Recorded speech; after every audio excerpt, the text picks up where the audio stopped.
How fare thee, adventurers? Welcome back to another installment of Grug the Grung Stories and More, where we offer repose to the weary and glory to the brave.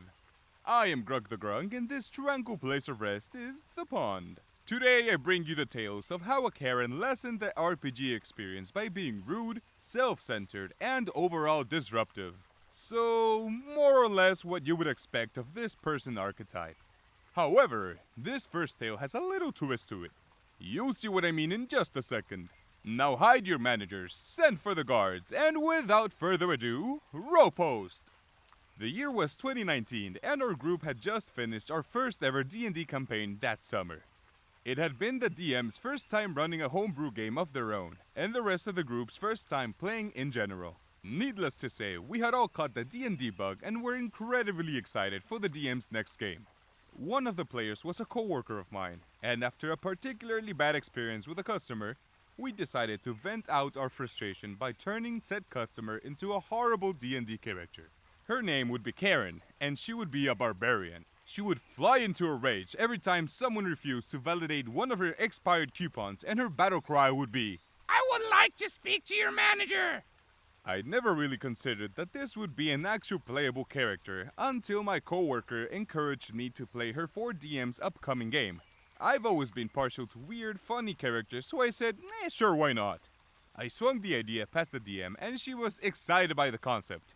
She even crafted a special starter item for me, a book of expired coupons.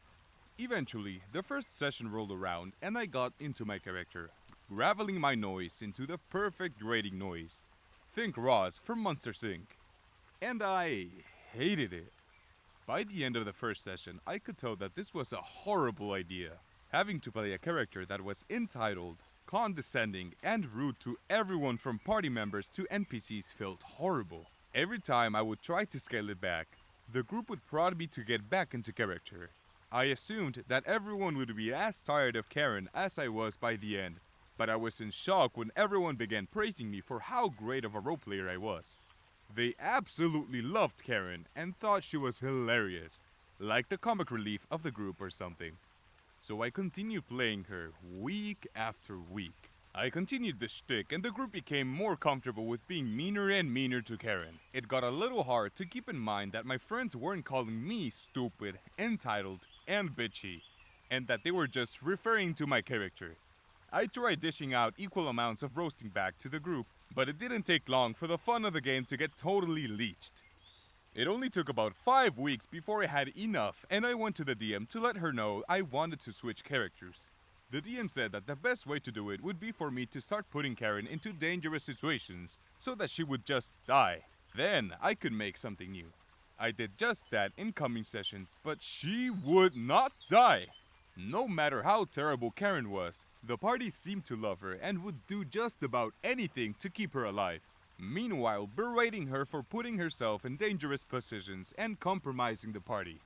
The group knew I hated playing her, but I think they just didn't want to lose her for some weird unknown reason. After a few sessions of this, I just quit. I started being really stressed at school and needing a break from D&D for a while. A few months later, the entire campaign fell apart for an unrelated issue. Another horror story in and of itself. Since then, I've been in 2 different campaigns with the same group, and they've been great. I've played various goofy characters that I've loved, and the nightmare that was Karen is nothing but a bad memory. Well, what do you know? Even as a GEC character, the Karen archetype still manages to be insufferable. We have a lot we can learn from this story. First of all, do not feel obligated to keep playing a character that you are no longer having fun with. And DMs, if your player communicates this to you, it is perfectly fine to retire the PC from one session to another. I know some people don't like doing this because it breaks immersion or it wouldn't make sense narratively or whatnot. And while I understand that it can feel like a hiccup in a campaign, making sure everyone is having a good time should honestly take priority over the narrative of the game.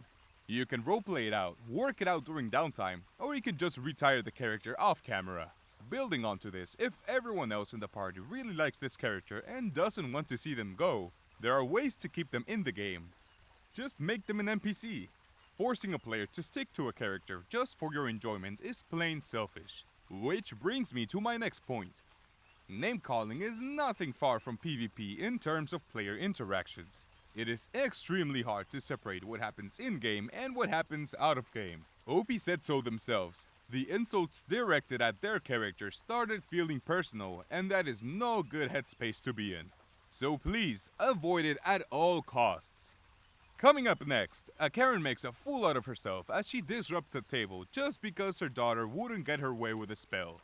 Ropost! I have scrolled through the horror stories of this sub for a bit, and I finally decided to share my single worst D&D experience in my role-playing career. It is longer than I originally thought the tale would be, so I do hope you still enjoy it. This happened several years ago. A local game comic book nerd adjacent store had it so that every Wednesday was a D&D night. They had a pretty big place where they would set up tables. The store would ask for volunteer DMs to run games. We got $15 in store credit per week for the service, so it wasn't nothing. This was pretty popular with 5 to 8 fully populated 6 to 8 player tables every week. The only rules were you had to run official modules and you had to allow new people to join your game if you had fewer than 8 players. This isn't vital to the story ahead, but it's just to set the scene. And if you're curious, yes, this is actually a really terrible setting to run a game. It is extremely crowded and loud, not particularly comfortable, and you only have about 2.5 hours for your game. I had come to this event at one point to play, and ended up sticking with a table and getting into a relationship with a woman at my table. We will call her Sarah. We were playing Tomb of Annihilation, and I joined the game actually as a player. While there were a few questionable events that happened during this time, it's not the focus of today's tale. I played for about 4 to 5 sessions before our DM, with no warning and very little explanation, just decided that they didn't want to run the game anymore. They wanted to be a player. There is no apparent replacement, so I decided to step up and take over, making it my first time DMing using 5th edition in a series game. Side note, the former DM went on to play a talking horse as his character in a game. Please tell me his name was Mr. Ed or some kind of variant. With the preamble out of the way, we got to the meal. Many months later, when we were deep into the campaign, Sarah informs me that her mother and her mother's boyfriend wanted to come by for a session and play. And Sarah said yes before asking me. Her mother and I had not gotten off on the best foot so far, so I didn't feel like I could face the social repercussions of putting my foot down and saying no. So I decided to just deal with it and accept their presence. The day of her inclusion comes, and that almost could not be a worse time for her mother to try and step in. The party is deep in the jungle around a large ruined city, and they are taking part in a very big combat session. There are about 27 to 30 NPCs, 3 different factions, a ritual going on during all of it, and about 7 different initiative groups before we get to the 8 players. DM's nightmare! It's an overwhelming amount of things for me as a DM to keep track of and present in a timely and continually interesting manner. In general, so many people would come and go from these games, make it to some sessions, but not others, that the table agreed to no longer even attempt to narratively justify player entrances and exits. So people more or less would just be there or not sometimes. If memory serves well, the mother made some strange frying pan cook that would heal people when she hit them with it. It's truly fuzzy, and I remember even less because of the entire fight. I am pretty sure that the mother and her boyfriend hid behind a rock the entire time and did nothing. The moment of actual suffering. During the fight, Sarah, who is a druid, casts the spell Spike Growth.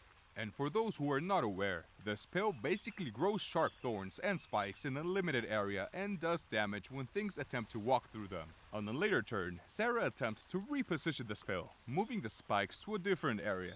Not cast the spell again, but just wants the spikes to move. The spell does not give you the ability to change the area once cast. There is no mechanic or ability that could allow her to do this, so I do not let her. Sarah does not take this all that well and argues with me that she would be able to, while I attempt to explain why that can't work. It was frustrating, but nothing noteworthy. That is, until her mother, that had said a grand total of maybe 50 words during the session, comes in with a vengeance and starts screaming at me. And I do mean top of her voice, screaming at how I need to listen to her daughter and should let it happen, and I don't know what I'm doing. A sentence burned into my brain from the encounter is, You have 2 ears and 1 mouth, so start fucking using them. Again, to reiterate, this isn't happening in the privacy of someone's home. This is going on in the middle of a game store with 40 other people around, all trying to play D&D, with several effective strangers at our own table. I am thankful to say I remained calm and only responded to her shouts and anger by trying to lower the intensity of the situation. But this went on for the better part of 5 whole minutes. Eventually, she stopped yelling, and with some difficulty, we were able to move on. But needless to say, the atmosphere was tense and the mood killed.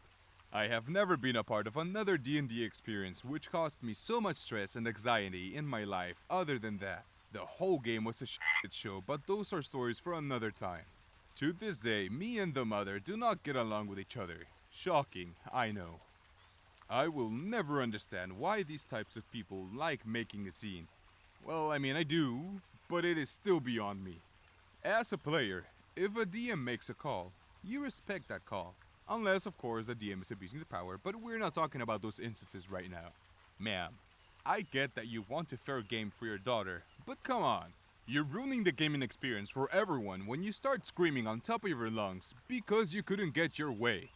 Normally, I'd say to communicate out of game, but given the nature of the environment in which the sessions were held, I'd say this would be pretty hard to pull. Props to OP for not losing their cool and de-escalating the situation the best they could. I would actually want to know how the daughter reacted to the whole ordeal. If it were me, I would have tried to at least settle my mother down. But maybe she was a bit too embarrassed to say anything, which, honestly, is understandable. That's it for today, folks. Thank you for stopping by, and I hope your rest eyes have treated you well. If you have enjoyed yourself here today at the pond, feel free to drop a like and follow the channel for more stories to come. Good luck out there, adventurers, and remember to respect everyone's fun. Till we meet again.